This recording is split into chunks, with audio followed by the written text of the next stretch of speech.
Time now for sports on 104.7 The Cave. Here's Ned Reynolds. Mike, the intern, Ned Reynolds in the studio. Thank God it's Friday. So the move is now official. Colorado is changing leagues. They just decided to make a move, what, a year or two ago? It seems like it was 2010. Oh, God, it felt like they just did this.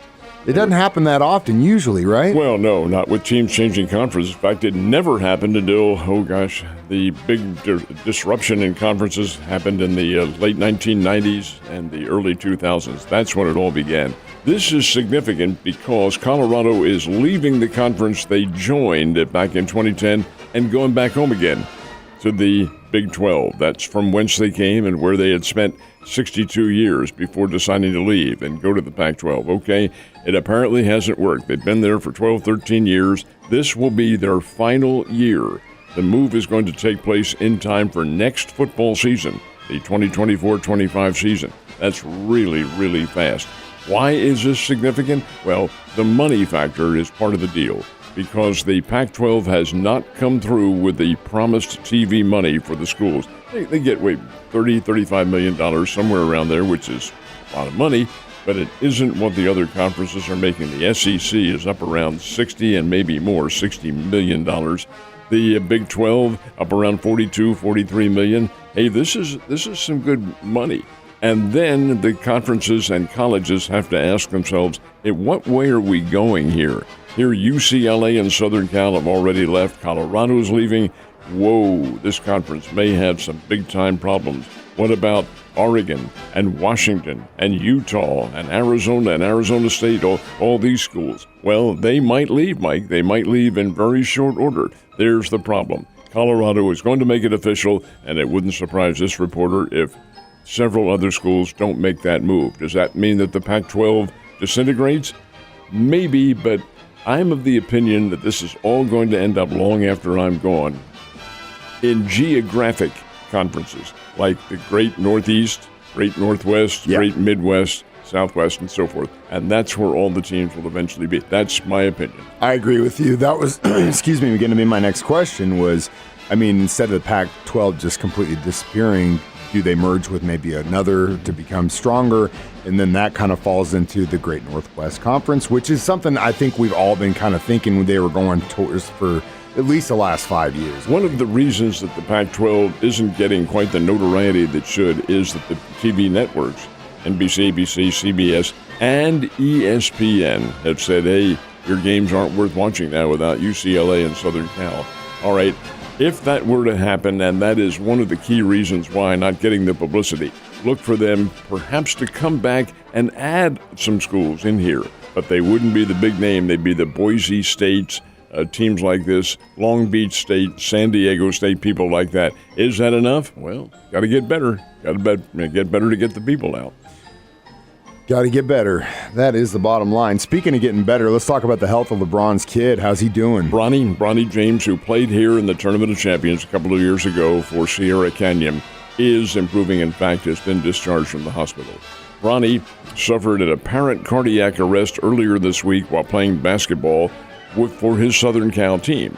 They were going through a workout, a lot of the young guys practicing, and he collapsed. Well, he was quickly revitalized. The EMGs were right there, and they used the cardiac defibrillator and so forth and so on, and got his heart back to beating again. Was in the hospital and has been discharged. Doctor said, hey, right now he is fine. But why did it happen? And that's what the doctors are going to put him through now, a regimen as to what caused this disturbance. And would it happen again? Well, you never know. Anyway, he is home and he's resting, but we'll see what the further determination is with Bronny James. It's good. It's okay news. It's better than it could have been. He's lucky to be alive considering what happened. Speaking of bad news, it was bad news in the land of chili and hot dogs yesterday. The cigar-smoking Joe Burrow went down with the calf injury. Let's see how bad it is, though. That's just it. He's had this calf injury, and it may have obviously been an aggravation. Well, obviously it was. But he had to be carted off the practice field. He planted his leg wrong and aggravated this calf problem that he has. But that's not good for the Bengals. But if it's one that's quickly healing and doctors will make that determination today, or does he need surgery to repair a muscle tear? That part of it remains unknown. But yeah, right now, that's the guy that Cincinnati Bengals can't afford to lose, and that's Joe Burrow. It's never a good thing when someone goes down, but I'm not going to say anything, Ned. One of our favorite things to do when we're off air here, and I'm going to let you guys in on a little secret, is Ned and I love to watch the Weather Channel. And earlier, they brought up, I'm airing our dirty laundry. Well, they brought up. There's a reason why. There's an old KY3 gal on there. Well, that too. We don't have to get that far into it, my dude. No. I like that. I need to know when the weather is all the time. But when I was watching it earlier, they popped up the temperature gauge for the Cardinals-Cubs series in Busch, and man, woo-wee, it's warm in Busch. So how'd they do in game one? You know what it is, though? It's July. Well, I know, but I mean, you still looking, it's almost 90 degrees at 11 p.m. Ooh, that's hot. This falls under the classification of bizarre. Now, the fact the Cubs won at 10-3, that's not bizarre. They got 14 hits, but the way the game started, I don't think I've ever seen anything quite like this. Miles Michaelis on the hill for the Cardinals, and he's throwing his usual off-speed junk, and he's fooling the Cubs batters. He do get a runner on, I think, by a walk. But there are 2 outs, and Ian Happ is the batter for the Chicago Cubs. He goes after a low diving pitch that typical of what Michaelis throws. It's in the dirt. Catcher Wilson Contreras goes down after it to catch it. Happ swings and misses, and on the follow-through, he hits Contreras in the back of the head with the bat. And that knocks Contreras absolutely woozy. He goes down. The whole delay was about 10 minutes, and he's woozy. Hey, you get a bat hitting you at full swing in the head, that's not good. So he leaves the game with a big towel across his forehead and so forth. He opened up a wound there. And as he leaves, Happ comes over and said, "Hey, pal, these guys were teammates last year. I'm really sorry." And Contreras reaches out and hugs him. It was a total accident. Okay. So the game resumes, and a new catcher in there, that's Kisner. So he gets a couple of warm-up catches from the pitcher. Okay. Miles Michaelis throws the pitches and so forth. So the next pitch is inside. It brushes back Ian Happ. Okay. And the next pitch after that hits Ian Happ right in the back. Okay. All right. So he goes down to first, and no demonstrations, no threats, no nothing like that. He trots down to first. Michaelis doesn't throw the ball real hard, but still, it's a baseball hitting you, for heaven's sake. Hit him in the back, and down he goes. Okay, by down he goes to first base. All of a sudden, here are the umpires, all 4 of them meeting out by the pitcher's mound. They meet for about 35 seconds, turn around, and they throw Michaelis out of the game. What on earth is this? And the announcers on the Cardinals network, Chip Carey and I think it was Brad Thompson, but whomever. What in the world are they doing? They can't throw the guy out of the game for this. Haven't even warned him, for heaven's sake, which is true. The umpires should have warned the guy, but they didn't. They tossed him. Michaelis says, "What did I do? I hit the guy." Yeah, apparently what we didn't know was the fact that there's a lot of chirping going on between the 2 benches.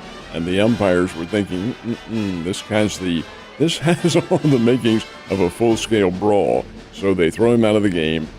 Oliver Marmol gets thrown out for arguing and you can see the benches. The players are right up there at the top of the dugout yelling at each other and carrying on.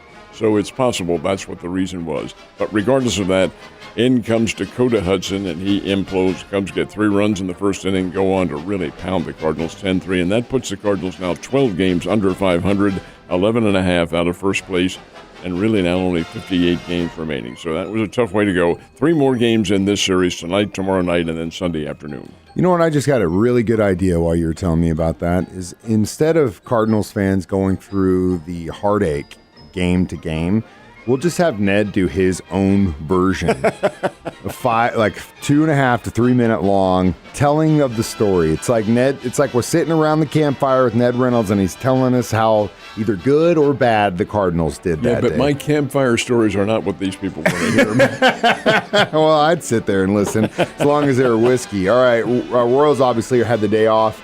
They do play tonight, though, right? Play the Minnesota Twins tonight up in Kansas City. That'll draw a lot of fans, especially in this weather. If you listen to these people, oh my God. Hey, folks, folks. It is July. It's summertime. It's supposed to be hot. Can we not take care of ourselves? All right, decide that. Springfield Cardinals did get a win, 7-0 over the Tulsa Drillers. Brandon Comar pitching very well for Springfield, and that's good. The Cardinals are now one game under 500 and playing a whole lot better. And really the only team in Missouri that is being competitive. But hey, it's sometimes you can't have winning championships all the time. We've been watching the Cardinals to see if they're making any trades. We know the Royals, they're developing a young team. They're not going to make any kind of marquee moves, if you will. There was some conversation that LA might be interested in one of the Cardinals' big-time guys, but if they're not prepared to give them everything they've got for him, Cardinals aren't giving him up. Well, I'm glad you mentioned that, too, because it was a report in the Los Angeles Times, and they quote names, not the individuals giving the information, but the names of the players who might be considered. And yes, it's Nolan Arenado who the Dodgers are after. They need an upgrade. If the Cardinals do trade Arenado, they said they weren't going to. They weren't going to touch either him nor Goldschmidt.